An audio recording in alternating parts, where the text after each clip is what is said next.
ఎక్కడికి వెళ్తున్నారు ఉపాధి గురించి? వలసలో ఇతర రాష్ట్రాలు తెలంగాణ కానివ్వండి, బెంగళూరు కానివ్వండి, ఇతర రాష్ట్రాలకి వెళ్ళిపోతుంది. అసలు కూటమి గెలవదని చెప్పేసి శ్రీరెడ్డి గారు చెప్పారు, వాళ్ళ దాంట్లో బూతుల మంత్రి చెప్పారు. మీరు ఇచ్చే సందేశం ఏంటి వాళ్ళకి? వాళ్ళందరికీ తెలియదండి. వాళ్ళ పిచ్చి నమ్మకం మీద ఉన్నారండి. జనానికి సంక్షేమ పథకాలు అన్నీ మనం ఇచ్చాం కరెక్ట్గా అని వాళ్ళు పిచ్చి నమ్మకం ఉన్నారు. కానీ జనం అభివృద్ధి ఓటేశారు. అభివృద్ధి కొట్టేశారా?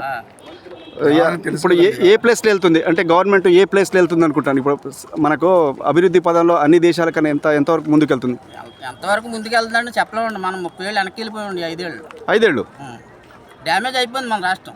అభివృద్ధి లేదు కదండి. ఏదో ఉపాధి అవకాశాలు లేవండి, పరిశ్రమలు లేవండి. అసలు మన రాష్ట్రానికి రాజధాని దిక్కులేదు అసలు. ఇంకో సంవత్సరంలో పవన్ కళ్యాణ్ గారు కూటమి మొత్తం విడిపోతుందని చెప్తున్నారు. ఎంతవరకు నిజం? అదేంటండి ఈ జర్నీ 5 సంవత్సరాలు సాగిద్దండి. ఓకే, సాగాలని కోరుకుంటున్నాం. సాగకపోతే మనకి